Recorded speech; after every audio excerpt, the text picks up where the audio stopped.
Hello my dear learners, welcome to edge sure short. मेरा नाम है मयूरी भागवानी और आज की डेट है 21 नवंबर। 21 नवंबर के जितने भी इम्पोर्टेंट करंट अफेयर हैं उन सभी को आज देखने वाले, एनालाइज करने वाले हैं। The Hindu newspaper, the Indian express newspaper, दोनों के अंदर जितने भी इम्पोर्टेंट न्यूज़ आर्टिकल्स आए हैं आज उन सभी को एनालाइज करेंगे एक एक करके आज के इस डेली न्यूज़पेपर एनालिसिस में। तो शुरुआत करते हैं और आपको बता दूं कि इन सभी मीडियम्स के थ्रू आप हमसे कनेक्ट कर सकते हैं। And only 189 days are left for UPSC prelims 2023। So सारे डिस्ट्रैक्शंस छोड़ो, सारी चीजें भूलो, सारी चिंताओं से मुक्त हो जाओ और सिर्फ अपने कर्म पर ध्यान दो। Positivity, pinch of positivity says, stop comparing your journey with somebody else. Not all flowers blossom at the same time. आपको लगता होगा इसने तो फर्स्ट अटेम्प्ट में निकाल लिया, मेरा सेकंड अटेम्प्ट है, थर्ड अटेम्प्ट है, मैं क्या करूं, एंड सो ऑन। ठीक है, आप अपने आप को दूसरों से कंपेयर करते होगे, देखो that is the worst strategy. Okay, क्योंकि हर किसी का अलग समय होता है, हर किसी की अलग स्ट्रगल्स होती है, हर किसी की अलग जर्नी, अलग कहानी होती है। Not all flowers blossom at the same time, similarly not all of us get success on the similar time और थ्रू अ सेम पाथ, ऐसा जरूरी नहीं है। ओके, तो फोकस ऑन योर सेल्फ। दूसरों के ऊपर ध्यान देने से अच्छा अपने ऊपर ध्यान दो और उसी से आपको अल्टीमेटली सक्सेस मिलने वाली है। तो आज का पहला आर्टिकल जो है बहुत ही खतरनाक सा आर्टिकल है। खतरनाक इसीलिए क्योंकि मास शूटिंग का एक और किस्सा हुआ है यूएस में। तो जो यूएस है, यूनाइटेड स्टेट्स है, वहां पे ये मास गन शूटिंग का बहुत किस्से होते हैं। इस साल में 600 से ज्यादा ऐसे किस्से हो चुके हैं। तो अभी last night LGBTQ night club था कोलोराडो में, ठीक है, यूएस में। वहां पे मास शूटिंग हुई, 5 लोगों की जान चली गई, 18 लोग हो गए हैं घायल। 601 मास शूटिंग के इंसिडेंट सिर्फ इस साल में हुए हैं, ठीक है। और इसके चक्कर में कई सारे लोगों की जान चली जाती है, जो बेचारे कोई भी, जिनका कोई लेना देना नहीं होता, उन सभी की भी जान चली जाती है। ओके, तो ये एक मेजर इशू है, ठीक है, स्पेशली आर्म्स यूजेज को लेकर एक मेजर इशू है। ठीक है, इसको आप पेपर 3 से लिंक कर सकते हो, सिक्योरिटी एक्सट्रीमिज्म से रिलेट कर सकते हो, इंडियन एक्सप्रेस का आर्टिकल है। लेकिन इसमें हमारे लिए इंपॉर्टेंट है कि भाई गन कंट्रोल लेजिस्लेशन इंडिया में कैसा है। ठीक है, यूएस का तो देखा हमने कि ज्यादा कोई कंट्रोल है नहीं वहां पे, इसीलिए 600+ मास शूटिंग हुई है। ठीक है, बहुत बड़ी बात होती है, बहुत बड़ी। ओके, तो गन कंट्रोल लेजिस्लेशन इंडिया में क्या है। इंडिया में आर्म्स एक्ट है 1959 का, जो कंट्रोल करता है, गन कंट्रोल करता है, आर्म्स को पजेस करना, स्टोर करना कंट्रोल करता है। तो आर्म्स एक्ट जो है ये बात करता है कि जो जितने भी आर्म्स हैं उन सभी के एस्पेक्ट्स को ये कंट्रोल कर सके, like acquisition, possession, manufacture, sale, import, export, transport जो है आर्म्स एंड अम्यूनिशंस का, ये सब कुछ कंट्रोल हो सके। Arms and ammunition act of 1959 के अंतर्गत कोशिश यही है। रिक्वायरमेंट ये है कि जो भी मिनिमम एज चाहिए ना, अगर आर्म्स आपको पजेस करने हैं, एक्वायर करना है कोई गन लाइसेंस, तो उसके लिए आपकी कम से कम 21 ईयर्स की एज होनी चाहिए। आपके ऊपर कोई भी आरोप सिद्ध नहीं हुआ होना चाहिए, यानी कि आप कन्विक्ट नहीं होने चाहिए हो किसी भी ऑफेंस में जिसमें कि वायलेंस इन्वॉल्व हो या मॉरल टर्पिट्यूड इन्वॉल्व हो 5 साल पहले तक। यानी कि अगर आप 2022 में मांग रहे हो गन का लाइसेंस, तो कम से कम 2017 से लेकर 2022 तक आपके ऊपर इस तरह का कोई भी कन्विक्शन प्रूव नहीं होना चाहिए। और आपको ये लाइसेंस मिले उसके चक्कर में पब्लिक सेफ्टी या पीस डिस्ट्रॉय नहीं होती हुई दिखनी चाहिए। ओके, इसके अलावा प्रॉपर्टी क्वालिफिकेशन कोई क्राइटेरिया नहीं है इंडिया में। इसके साथ में जो लाइसेंस देती है वो होम मिनिस्ट्री देती है, और होम मिनिस्ट्री ये बोलती है, जो उसके जो भी पर्सन ने अप्लाई किया उसके आसपास जो पुलिस स्टेशन है उसको कहा जाता है कि भाई वेरीफाई करो इनको कि कैसे क्या पर्सन है। ओके, और ये जो एप्लीकेंट है उनके बारे में एक रिपोर्ट मांगी जाती है by the ministry of home from the near by police station, जो भी ऑफिसर इन चार्ज है उनसे। Okay, alright. अभी देखो एक अमेंडमेंट एक्ट आया था 2019 का, आर्म्स अमेंडमेंट एक्ट। 2019 का जो एक्ट है ये बोलता है कि भाई आर्म्स रख सकते हो, बिल्कुल लाइसेंस वगैरह मिलेगा, लेकिन पहले आपको 3 मैक्सिमम आर्म्स रखने की इजाजत थी। अब आप इसको सिर्फ 2 आर्म्स रख सकते हो। पहले जो वैलिडिटी हुआ करती थी एक आर्म को रखने की वो 5 साल की हुआ करती थी। सॉरी, पहले वो 3 साल की हुआ करती थी, अब वो 5 साल की होगी। ठीक है, तो जो वैलिडिटी होगी आपके लाइसेंस की वो बढ़ा दी गई है। ओके, इसके अलावा इसमें कुछ स्पेसिफिक प्रोविजंस भी ऐड किए गए हैं कि आप किस तरह से लाइसेंस्ड वेपन्स का भी यूज कर्टेल कर सकते हो सोशल हार्मनी के लिए। और पनिशमेंट जो है वो बढ़ाई गई है, अगर कोई भी इस चीज को वायलेट करता है, इस एक्ट को वायलेट करता है, तो इम्प्रीजन पहले 7 साल का हुआ करता था, अब 14 ईयर्स का होगा। ओके, और इसमें कोई भी, अगर आप बिना लाइसेंस की कोई भी आर्म्स को या किसी भी चीज को आप पजेस करते हो, इस तरह के वेपन को, तो 14 ईयर्स की सजा आपको हो सकती है विद फाइन। ओके, तो ये था पूरा आर्टिकल। देन बात करते हैं नेक्स्ट आर्टिकल की, which is based upon MPs MP law, ठीक है, मध्य प्रदेश का एक लॉ है जिसमें रिलीजियस कन्वर्जन की बात हुई है। और इस रिलीजियस कन्वर्जन के लॉ में कई सारी बातें बोली गई है। इसमें से एक जो प्रोविजन है उसको हाई कोर्ट जो है, मध्य प्रदेश हाई कोर्ट, उन्होंने बोला कि नहीं भाई गलत है, इलीगल है, ये गलत चीज है, ठीक है। तो इसको आप पेपर 2 से कनेक्ट कर सकते हो, जुडिशरी से, ओके, या फिर पॉलिसीज ऑफ इंडिया से कनेक्ट कर सकते हो। तो यहाँ पे देखो एमपी का जो रिलीजियस कन्वर्जन लॉ है वो कहता क्या है। ये कहता है, देखो एमपी का जो फ्रीडम ऑफ रिलीजन बिल था उसकी बात हो रही है, एक्ट बन गया अब तो, ठीक है। तो इसमें कहा गया है कि 10 साल की सजा हो सकती है अगर आप अपना आप किसी को जबरदस्ती रिलीजियस कन्वर्जेशन करा रहे हो, कन्वर्जन करा रहे हो, तो मिस रिप्रेजेंटेशन के थ्रू, फोर्स के थ्रू, कोवर्जन के थ्रू, इन्फ्लुएंस करके या मैरिज करके अगर आप किसी का धर्म चेंज करना चाह रहे हो तो आपको 10 साल की सजा हो सकती है। वो ऑफेंसेस, ये जो ऑफेंसेस रिलीजियस कन्वर्जन वाले, इसको कॉग्निजेबल माना गया, यानी कि इसके लिए कोई वारंट की जरूरत नहीं है आपको अरेस्ट करने के लिए। और साथ में नॉन बेलेबल है, यानी कि बेल भी नहीं मिलेगी। साथ में वो लोग जो कि यहाँ पे विलिंग है अपना कन्वर्ट करने के लिए, अपना रिलीजन कन्वर्ट करने के लिए, धर्म बदलने के लिए अगर विलिंग है, तो उनको 60 डेज पहले डिस्ट्रिक्ट एडमिनिस्ट्रेशन को एक एप्लीकेशन देनी पड़ेगी। साथ में जो भी रिलीजियस लीडर ये कन्वर्जन कराने वाला है उसको भी 60 डेज पहले से आपको इन्फॉर्म करना पड़ेगा, ठीक है। अगर ये कन्वर्जन हो रहा है SC ST कास्ट का, यानी कि शेड्यूल कास्ट, शेड्यूल ट्राइब्स का, या फिर माइनर्स का, बच्चे का किसी का कन्वर्जन करा रहे हो, तो ये इम्प्रीजनमेंट और बढ़ जाता है, 2 से 10 साल तक का ये इम्प्रीजनमेंट आपका हो सकता है अगर आपने किसी का भी जबरदस्ती यहाँ पे धर्म चेंज कराया है, ओके। इसके अलावा मास कन्वर्जन अगर आप करा रहे हो, यानी कि 2 से ज्यादा लोगों का अगर आप फोर्स्ड कन्वर्जन करा रहे हो, तो यहाँ पे 5 से 10 साल तक का इम्प्रीजनमेंट आपको हो सकता है, मिनिमम फाइन लगेगा 1 लाख रुपया। इसके साथ में parents, legal guardian, custodians, brothers, sisters जो हैं वो कंप्लेन कर सकते हैं। यानी कि मान लो ये पर्सन है, इस पर्सन ने इस एक्स पर्सन के बहकावे में आके अपना धर्म जो था वो चेंज कर लिया, ठीक है। अपना धर्म चेंज कर लिया, रिलीजियस कन्वर्जन इस पर्सन का हुआ है, ठीक है। तो ये पर्सन अगर कंप्लेन नहीं भी करा तो इसके पेरेंट्स, इसके सिबलिंग्स, इसके रिश्तेदार जो हैं, कस्टोडियन जो है, वो आके कंप्लेन कर सकते हैं पुलिस में कि इस पर्सन का रिलीजियस कन्वर्जन हुआ है बाय फ्रॉड, बाय मिसरिप्रेजेंटेशन, अल्योरमेंट, बहकावे के थ्रू, जैसे भी करके, ठीक है। तो ये कर सकते हैं कंप्लेन आके, और फिर इसके खिलाफ कार्रवाई होगी इस पर्सन के खिलाफ जिन्होंने, जिनके ऊपर ये आरोप है कि उन्होंने अल्योर किया है या फ्रॉड किया है, जो भी किया है, ओके।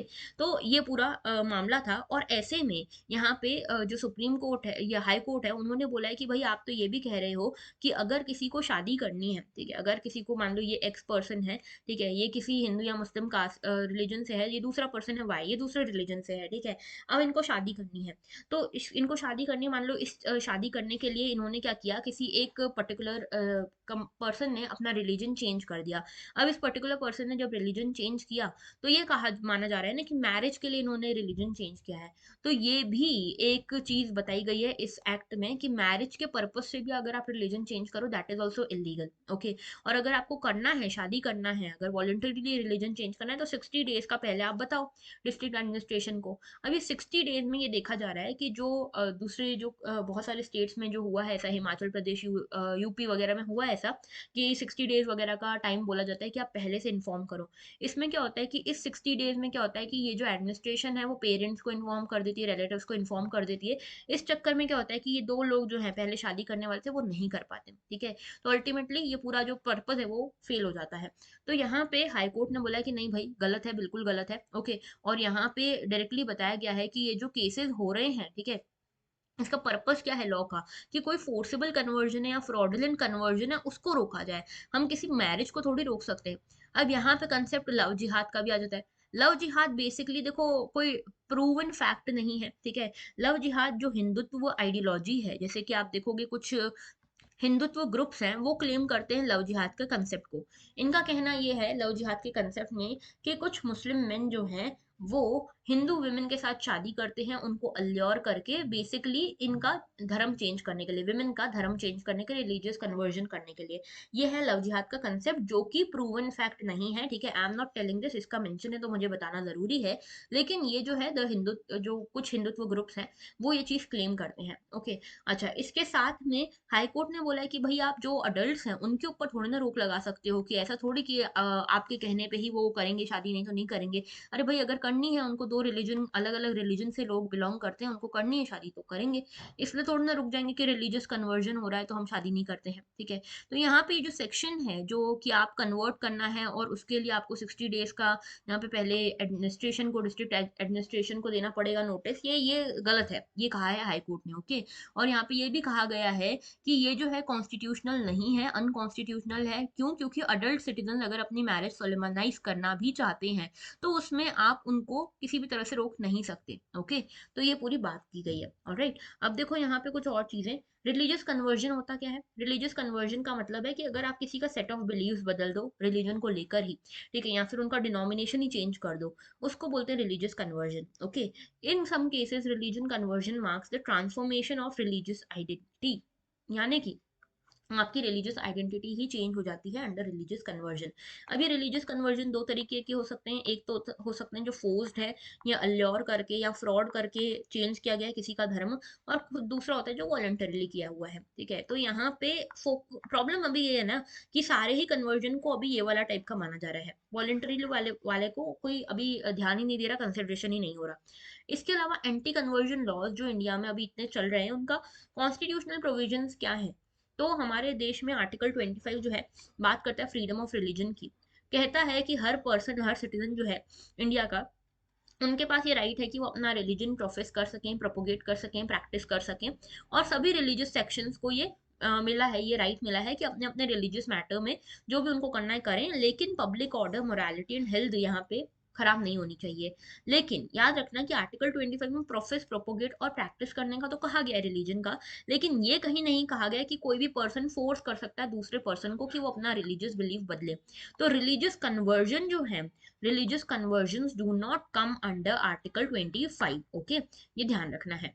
देन देखो अभी एग्जिस्टिंग लॉज की बात करें तो कोई भी एक भी सेंट्रल लेजिस्लेशन नहीं है, सेंट्रल लॉ नहीं है हमारे पास इन रिलीजियस कन्वर्जन्स को रोकने का, रेगुलेट करने का, ठीक है। जो भी है वो स्टेट बेस्ड लॉज हैं, ओके। और इसके लिए कई बार 1954 से लेकर आज तक कई बार प्राइवेट मेंबर बिल्स भी आई हैं पार्लियामेंट में, लेकिन 2015 में यूनियन लॉ मिनिस्ट्री ने ये क्लियर कर दिया कि भाई पार्लियामेंट इस तरह का कोई लेजिस्लेशन जो है वो पास नहीं कर सकता जो एंटी कन्वर्जन से रिलेटेड हो, ओके। हमारे पास ये पावर ही नहीं है, ऑलराइट।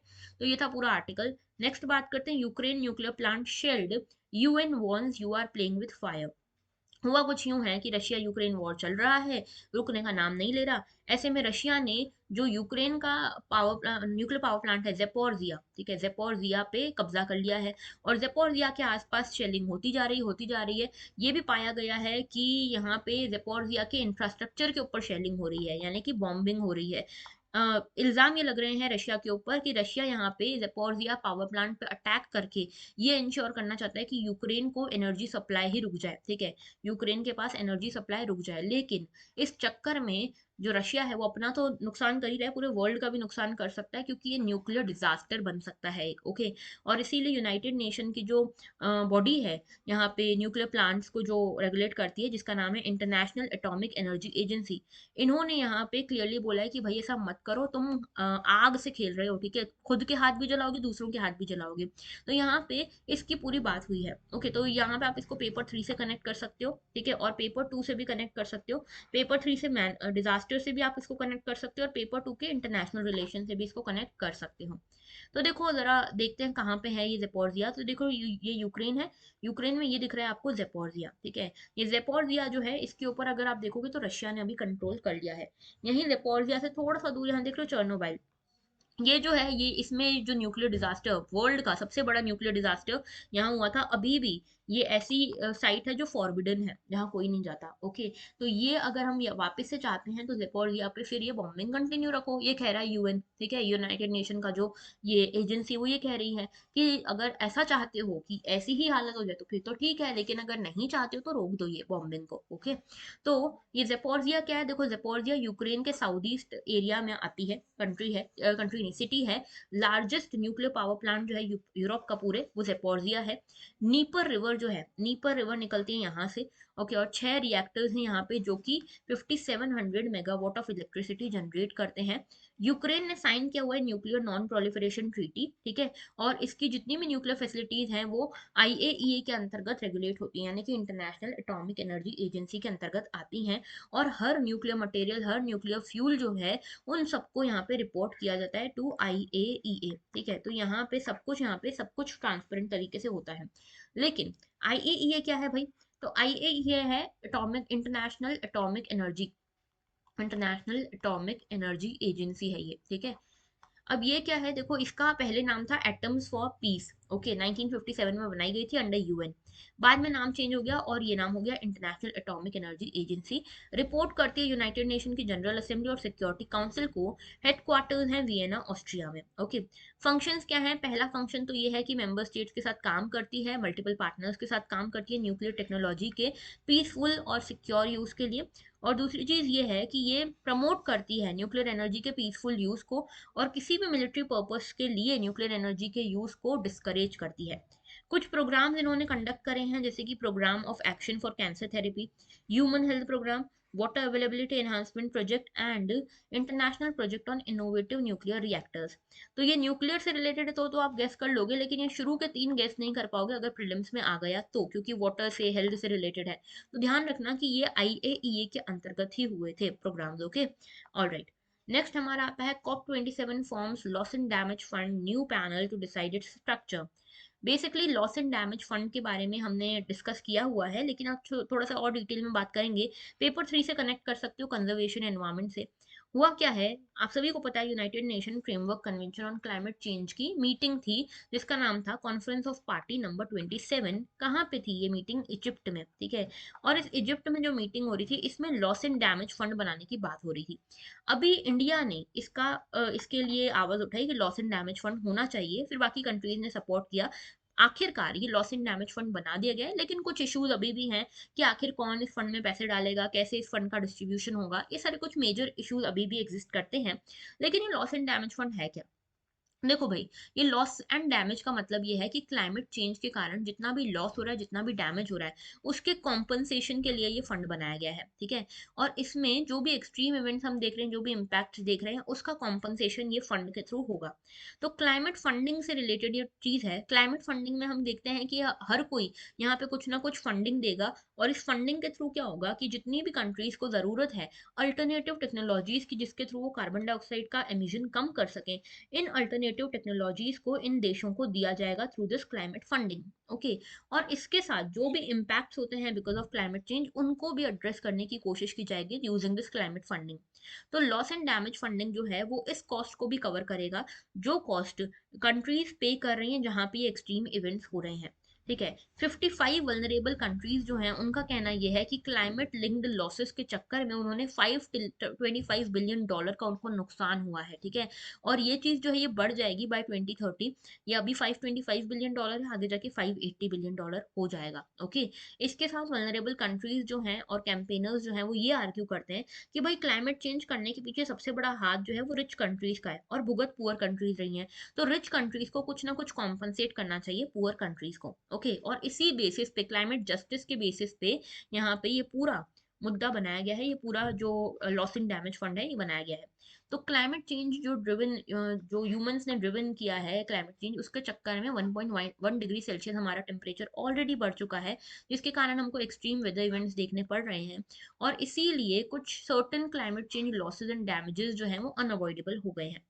और इसीलिए यूएन के क्लाइमेट नेगोशिएशन में ये देखने को मिला कि क्लाइमेट चेंज के जो इफेक्ट्स हैं, उन्होंने वो क्लाइमेट चेंज के इफेक्ट्स इतने बढ़ गए हैं कि जो ह्यूमन बीइंग की जो टेंडेंसी है ना अडाप्ट करने की, कि चलो कोई बात नहीं, हम अडाप्ट कर लेते हैं, हम अडाप्ट कर लेते हैं, ये खत्म हो चुकी है। मतलब ये इससे पार जा चुके हैं इफेक्ट्स जो है, ओके। तो और ये जो मार पड़ रही है क्लाइमेट चेंज की वो डिस्प्रपोर्शनेट है, यानी कि वल्नरेबल कम्युनिटीज के ऊपर सबसे ज्यादा एक्सट्रीम इवेंट्स हो रहे हैं, ओके। और करने वाले कौन है? Rich country. तो क्लाइमेट जस्टिस का भी इशू यहाँ पे आ जाता है।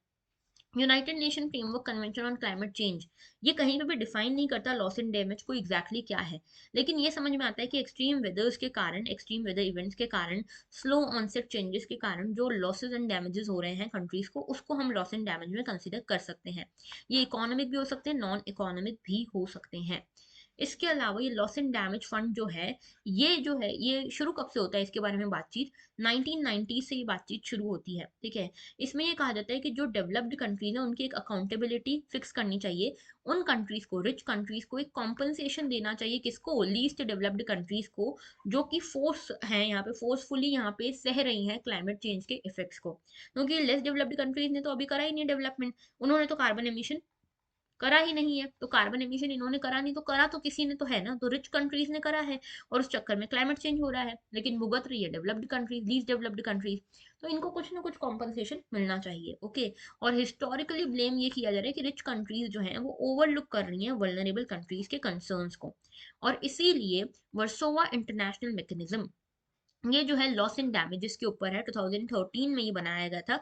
इसमें कोई मैकेनिज्म, फंडिंग मैकेनिज्म अभी दिया नहीं गया था, लेकिन ये बोला गया था कि हाँ, इस के अंतर्गत, वर्सोवा इंटरनेशनल मैकेनिज्म के अंतर्गत हम यहाँ पे लॉस एंड डैमेजेस को एड्रेस करेंगे, कोई फंडिंग मैकेनिज्म एग्जैक्टली नहीं दिया गया था। कॉप 26 हुई थी लास्ट ईयर ग्लासगो में, ओके, और यहाँ पे 3 साल का टास्क फोर्स बनाया गया था, जिसने बोला कि ठीक है, हम देखते हैं कि कैसे क्या फंडिंग अरेंजमेंट हम कर सकते हैं।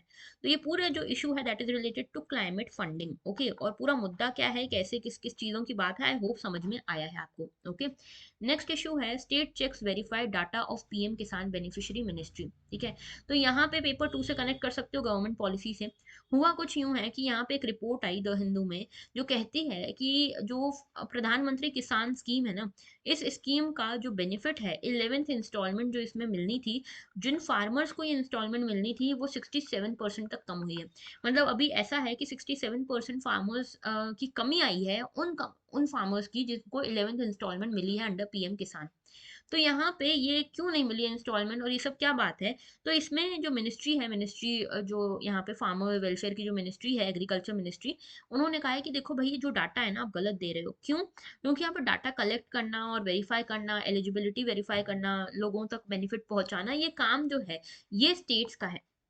हालांकि फंडिंग हम कर रहे हैं, सेंटर फंडिंग कर रहा है, बिल्कुल सही बात है, पूरी फंडिंग सेंटर की है, लेकिन जो लोग हैं, सिटीजन हैं, उनका डाटा कलेक्ट करना, उनके एप्लीकेशन अप्रूव करना, ये स्टेट्स का काम है, हमारा काम नहीं है। तो स्टेट्स करेंगे अप्रूव तो हम भी कर देंगे, हम क्या करें, ठीक है, हमारे पास स्टेट की तरफ से एप्लीकेशन ही नहीं आ रही, इनका ये कहना है। तो पीएम किसान क्या योजना है, प्रधानमंत्री किसान सम्मान निधि स्कीम इसका नाम है, ठीक है।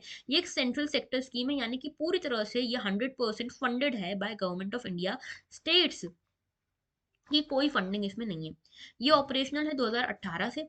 इनकम सपोर्ट इसमें मिलता है 6,000 रुपये पर ईयर, और ये मिलता है इनको 3 इंस्टॉलमेंट में, ठीक है, 3 इंस्टॉलमेंट में, यानी कि 2,000 2,000 2,000 की 3 इंस्टॉलमेंट्स होती हैं।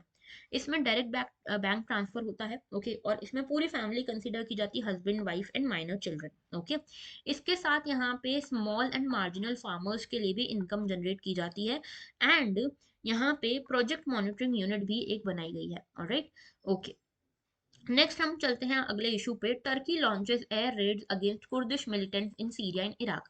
टर्की की गवर्नमेंट ने बताया कि जो सीरिया एंड इराक में कुछ कुर्दिश मिलिटेंट्स थे, ठीक है, और ये कुर्दिश मिलिटेंट्स के कैंप्स के ऊपर यहाँ पे स्ट्राइक करी है, इनके बेसिस को उड़ा दिया है टर्की के, जो यहाँ पे टर्की की आर्मी है, आर्म्ड फोर्सेस है, उन्होंने, ओके। तो सीरिया एंड इराक में जो कुर्दिश कुर्दिश फोर्सेस थी, ठीक है, कुर्दिश मिलिटेंट फोर्सेस थी, जो कि एक तरह से टेररिस्ट का काम कर रही थी इन टर्की के लैंड पे जाके बम धमाके करती थी, उनको यहाँ पे बंद करने के लिए, कुर्दिश लोगों को यहाँ पे हराने के लिए, इनको इनके ऊपर, मतलब कुर्दिश मिलिटेंट्स को बेसिकली हराने के लिए इनके ऊपर ही अटैक किया गया है, ओके। तो ये पूरी बात है। ये कुर्दिश लोग कौन है, टर्की का क्या मामला है, जरा देखते हैं। ये है टर्की, ठीक है, आधा आता है यूरोप में, आधा आता है एशिया में, ठीक है, देखो यहाँ पे, ये वाला पार्ट आता है एशिया में, ये वाला पार्ट आता है यूरोप में, ओके। अच्छा, इसमें एक साइड से तो ब्लैक सी कवर कर रही है, दूसरी तरफ से है ब्लैक सी, और ब्लैक सी के साथ दूसरी तरफ से है मेडिटेरेनियन सी, और यहाँ पे देख रहे हो छोटी सी बीच में दिख रही है, इसको बोलते हैं हम सी ऑफ मरमरा, ठीक है, सी ऑफ मरमरा। यहाँ पे जो आपको ये स्ट्रेट दिख रहा है, जरा सा पैसेज दिख रहा है ना यहाँ पे, इसको बोलते हैं हम sorry strait of Dardanelles, Dardanelles, okay, strait of Dardanelles. और यहाँ पे जो जरा सा इस्तांबुल के यहाँ पे एक स्ट्रेट दिख रहा है, इस स्ट्रेट को बोलते हैं strait of Bosporus, Bosporus, okay. तो याद रखना टर्की जो है यूरोप और एशिया में आता है, ऊपर ब्लैक सी, नीचे मेडिटेरियन सी, और यहाँ पे दो स्ट्रेट्स आती हैं, strait of Dardanelles, strait of Bosporus, बीच में आती है सी ऑफ मरमरा, ओके। आसपास देख रहे हो ये है सीरिया, यहाँ पे है इराक, यहाँ पे बैठे हुए थे ये कुर्दिश मिलिटेंट्स जिनके ऊपर अटैक किया है टर्की की गवर्नमेंट ने, ओके, और इनका खात्मा करने की कोशिश की गई है। तो बेसिकली देख रहे हो ये सीरिया है, सीरिया में ये बहुत सारा बड़ा सा ये जो ग्रीन पोर्शन है ये कुर्दिश फोर्सेस के अंतर्गत है, ओके। और ये इसलिए बार बार टर्की में भी प्रॉब्लम्स मचाते हैं। इनका कहना ये है, कुर्दिश मिलिटेंट जो है उनका कहना ये है कि सीरिया, इराक, टर्की, इन सभी कंट्रीज का बीच का जो ये हिस्सा है इसको कुर्दिस्तान बना देना चाहिए, ये कोई अलग अलग कंट्रीज बना के कोई मतलब नहीं है, ठीक है। और ये कुर्दिश लोग कौन है, एक पर्टिकुलर एथनिसिटी के लोग हैं, ओके, पर्टिकुलर एथनिसिटी के लोग हैं। और कुर्द के बारे में बात करें तो ये इंडिजिनियस पीपल है मेसोपोटामियन प्लांट्स की। तो जो मेसोपोटामिया था पहले, इराक सीरिया वाला पोर्शन था, वहां के ही ये एथनिसिटी है, ठीक है। अर्मेनिया, इराक, सीरिया, इनसे आते हैं। इनकी एक डिस्टिंक्टिव क्वालिटी है, डिस्टिंक्टिव कम्युनिटी बनाते हैं ये, रेस, कल्चर, लैंग्वेज इनका सब अलग है, और ये चाहते हैं कि इनका एक अलग कुर्दिस्तान करके एक देश हो, ठीक है। और इनकी जो मेजोरिटी है वो सुन्नी मुस्लिम्स की मेजोरिटी है, ओके, ऑलराइट। नेक्स्ट हमारा आज का एडिटोरियल है अबाउट रेफ्यूजीज, और रेफ्यूजीज में भी स्पेशली विमेन रेफ्यूजीज, ओके, इनके बारे में ये आर्टिकल है। इनको आप पेपर 2 से कनेक्ट कर सकते हो इस पर्टिकुलर एडिटोरियल को। बात हो रही है यहाँ पे कि अभी 16 डेज ऑफ एक्टिविज्म चल रहे हैं। क्या है ये 16 डेज ऑफ एक्टिविज्म? ये 16 डेज ऑफ एक्टिविज्म ये बात करते हैं कि जो भी विमेन है, विमेन के साथ जो भी domestic violence, sexual exploitation, child marriage, trafficking, ये सारे जो क्राइम्स हो रहे हैं ना, उनको लेकर, उनको खत्म करने के लिए एक्टिविज्म शुरू हुआ है 16 दिनों का। 16 दिनों का जो ये एक्टिविज्म है, कब से लेके कब तक चलेगा? तो देखो आपको बता दूं मैं कि ये जो है ये 25 नवंबर से शुरू हो चुका है, ठीक है। 25 नवंबर से लेकर ये चलेगा हमारे 10 दिसंबर तक, ठीक है। 25 नवंबर को आता है international day against violence against the women, okay. और 10 दिसंबर को आता है इंटरनेशनल ह्यूमन राइट डे। तो ये 16 दिन का इवेंट है जो एक्टिविज्म का इवेंट है, और इस इवेंट का नाम है unite activism to end violence against women and girls, okay. तो देखा ये जा रहा है कि इंटरनेशनली आप देखो, पूरे ग्लोबल वर्ल्ड में देखो, कहीं पे भी कुछ भी उथल पुथल होती है, कॉन्फ्लिक्ट होता है, वहां पे भुगतान करना पड़ता है विमेन को, ठीक है। जैसे आप देख रहे हो म्यांमार में कू हुआ, तो यहाँ पे से लोग भाग के आ रहे हैं, इसमें से मेजरली हैं विमेन, ओके। तालिबान ने टेक ओवर कर लिया अफगानिस्तान पे, वहां पे भी आप देख रहे हो कि विमेन के साथ कैसी हालत है, विमेन को पढ़ने नहीं भेजा जा रहा। यूक्रेन रशिया में वॉर चल रहा है, यहाँ पे इल्जाम ये भी लग रहे हैं कि यूक्रेन की जो विमेन है उनको यहाँ पे सेक्सुअल स्लेवरी के फॉर्म में, उनको इंसेंटिव, बेसिकली सेक्सुअल स्लेवरी के फॉर्म में उनको एक्सप्लॉइट किया जा रहा है। और ये सेक्सुअल स्लेवरी जो यूक्रेन की विमेन है उनको यहाँ पे बेसिकली गिफ्ट किया जा रहा है, जो लोग इन्वॉल्व हैं रशिया की साइड से इन द वॉर उनको। तो बेसिकली जो कॉन्फ्लिक्ट हो रहा है ना, कॉन्फ्लिक्ट में जो भी विक्टोरियस साइड है वो अपने आप की विक्ट्री कैसे दिखा रही है, through this sexual slavery of the women of the opposite party. तो यहाँ पे विमेन का क्या दोष भाई, यहाँ पे लड़ाई हो पॉलिटिकल मुद्दे पे यूक्रेन और रशिया के बीच में, इसमें विमेन क्या करे? तो एलिगेशन ऐसे भी हैं। और देखा जाता है कि कोई भी वॉर होती है, कोई भी कॉन्फ्लिक्ट जोन होता है, वहां पे women are the most exploited ones, okay. इसके अलावा कोविड के कारण इकोनॉमिक स्ट्रेस भी है, ठीक है। तो ये सारी चीजों के कारण देख रहे हैं कि विमेन की हालत बहुत खराब है। इंडिया कैसा कर रहा है? देखो इंडिया ने तो काफी अच्छा किया है। आफ्टर इंडिपेंडेंस 75 ईयर्स हो गए हैं, इन 75 ईयर्स में इंडिया ने अपनी डॉटर्स के लिए बहुत कुछ करा है। बाकी कंट्रीज जैसे यूएस वगैरह बड़ा दावा करती हैं कि हम तो डेमोक्रेटिक हैं, हम तो इतनी प्रोग्रेस्ड कंट्री हैं, लेकिन इन्होंने भी तुरंत अपनी इंडिपेंडेंस के बाद विमेन को राइट्स नहीं दिए थे। लेकिन हमारी कंट्री है एक तरफ, 1947 में आज़ाद हुई, 1950 में कॉन्स्टिट्यूशन बना, 1950 में सभी को यूनिवर्सल सफरेज मिला, यानी कि सभी को राइट मिला वोटिंग करने का, ओके। तो ये बहुत इंपॉर्टेंट चीज है। इसके अलावा हमने universal declaration of human rights भी साइन किया हुआ है। हर तरीके से हम ये कोशिश करते हैं कि जेंडर सेंसिटिव हो सके, ठीक है। और यहाँ पे आप देखते हो इंटरनेशनल कन्वेंशन में भी इंडिया जो बोलता है, ऐसा मत बोलो कि all men are created equal, लिखो कि all human beings are created equal, okay.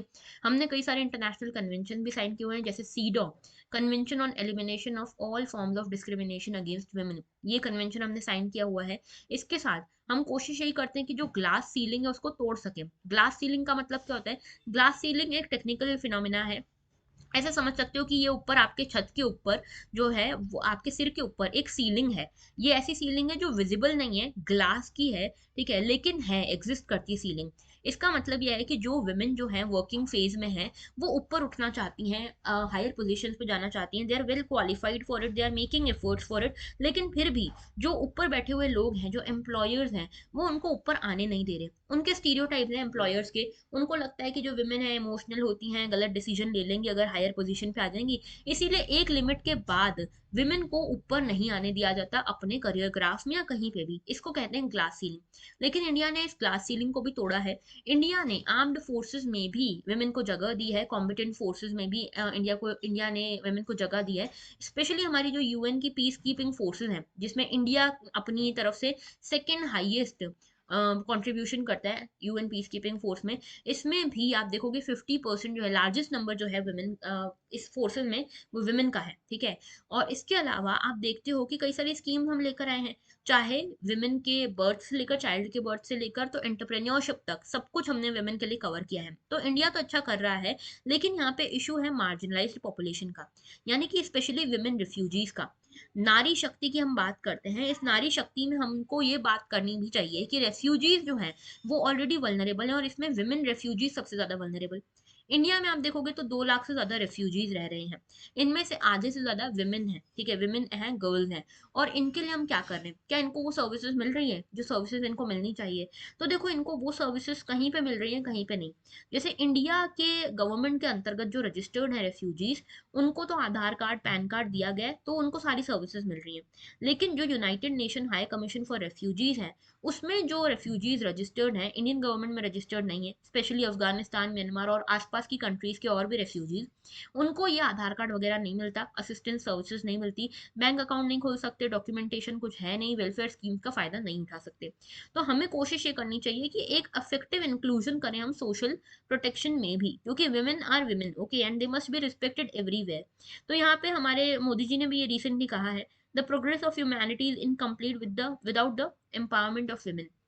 Women के एम्पावरमेंट के बिना कोई भी ह्यूमैनिटी की प्रोग्रेस नहीं हो सकती। और इसीलिए यहाँ पे रेफ्यूजी वुमेन के बारे में इतना बड़ा एडिटोरियल आया है, ओके। अच्छा, इसमें रेफ्यूजीज एंड माइग्रेंट्स में क्या डिफरेंस है समझ लो। रेफ्यूजीज वो होते हैं जो फोर्स्ड होते हैं अपनी जगह से, अपने नेटिव जगह से भागने के लिए और दूसरी कंट्री में जाने के लिए, because of multiple things, okay, conflict हो सकता है, वायलेंस हो सकता है, पब्लिक डिसऑर्डर हो सकता है। माइग्रेंट्स कौन होते हैं? माइग्रेंट्स अपनी मर्जी से अपनी जगह छोड़कर जाते हैं कोई और फैमिली को ज्वाइन करने के लिए, जैसे विमेन जो है उनकी शादी हो जाती है तो वो दूसरी जगह माइग्रेट कर जाती है, तो that is migration, okay. Work के लिए, स्टडी के लिए हम अपनी मर्जी से जाते हैं, ओके। आज तक कोई भी इंटरनेशनली एक्सेप्टेड डेफिनेशन है नहीं माइग्रेंट की, ओके, ऑलराइट। और यहाँ पे एक कन्वेंशन आपको पता होना चाहिए, 1951 का रेफ्यूजी कन्वेंशन है, जो यूनाइटेड नेशन ने अडॉप्ट किया था फॉर द रेफ्यूजीज, ओके। इसको स्टार्ट किया था डेनमार्क ने, और ये एक लीगल प्रॉमिस है कि रेफ्यूजीज को प्रोटेक्ट किया जाएगा, लेकिन India is not a party to this convention. एक और प्रोटोकॉल है 1967 का प्रोटोकॉल है फॉर द रेफ्यूजीज, लेकिन इंडिया इसका भी पार्ट नहीं है। तो India is not a party to 1951 refugee convention, nor it is a part of 1967 protocol, okay. So आज का मेंस का क्वेश्चन देखो, ये है आपके लिए आज का मेंस का question, refugee should not be turned back to the country where they would face prosecution और human right violation. Examine the statement with reference to ethical dimensions being violated by the nation claiming to be a democratic with open society। तो refugees से related ये पूरा question है, ethics के dimension आपको यहाँ पे फाइंड आउट करने हैं। कोशिश जरूर करना है इस क्वेश्चन को लिखकर सबमिट करने की। कहाँ सबमिट करोगे? टेलीग्राम ग्रुप पे सबमिट करोगे, ओके। तो टेलीग्राम ग्रुप का नाम क्या है? टेलीग्राम ग्रुप सर्च करना मयूरी भागवानी यूपीएससी, ओके, इस नाम से आपको ये टेलीग्राम ग्रुप मिलेगा। इस पे आप अपने आंसर्स भेज सकते हो, I will try to evaluate each and every answer, okay. So अपनी परफॉर्मेंस चेक करनी हो तो ये एक्टिविटीज में पार्टिसिपेट करो, जैसे कि आज का मेंस के क्वेश्चन में पार्टिसिपेट करना जरूर, okay. Alright, so that was all, thank you for watching. अगर आपको लेक्चर अच्छा लगा है, लाइक जरूर करना, शेयर जरूर करना, कमेंट करना मत भूलना, एंड सब्सक्राइब करना तो बिल्कुल ही मत भूलना। That was all, thank you for watching and have a very good day.